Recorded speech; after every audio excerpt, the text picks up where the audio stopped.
Social మీడియాలో ఏది పడితే అది వాగితే ఆడపిల్లలకి ఎక్కువ నష్టం జరుగుతుంది. మన సమాజం ఇప్పటికి కూడా రేపు పొద్దున బండి సంజయ్ గారి అబ్బాయి దోషి కాదు అని తేలినా, దోషి అని తేలినా సమాజం మగపిల్లల్ని క్షమిస్తుంది, కానీ ఆడపిల్లలకు మాత్రం కంప్లీట్గా లైఫ్ బర్బాద్ అయ్యే పరిస్థితి ఉంటుంది.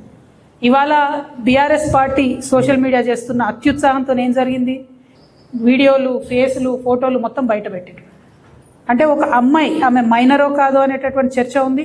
ఆ అమ్మాయి జీవితాన్ని నాశనం చేయడానికి ఇవాళ డైరెక్ట్గా బీఆర్ఎస్ పార్టీయే కారణం. ఏం అవసరం ఉంది, అంత అత్యుత్సాహం ఏముంది? ఇష్యూ సాల్వ్ చేయనియండి. మాట్లాడుతున్నారు కదా, డెఫినెట్గా ఆడపిల్ల పక్షమే ఉంటాం. మన తెలంగాణ సమాజంలోనే అది ఉన్నది, ఆడపిల్ల పక్షమే ఉంటాం. కానీ ఇవాళ ఆడపిల్ల జీవితం నాశనం అవడానికి కారణం ఎవరు? ఎందుకు అమ్మాయి ఫోటోలు బయటికి రావాలి, అమ్మాయి వీడియోలు బయటికి రావాలి? నేను పోలీస్ శాఖ వారిని కోరుతా ఉన్నాను, ఎవరెవరైతే ఆ అమ్మాయి ఫోటోలు, వీడియోలు పోస్ట్ చేసిండ్రో ఆ సోషల్ మీడియా అకౌంట్స్ బ్లాక్ చేయండి, వారిని ఖచ్చితంగా అరెస్ట్ చేయండి.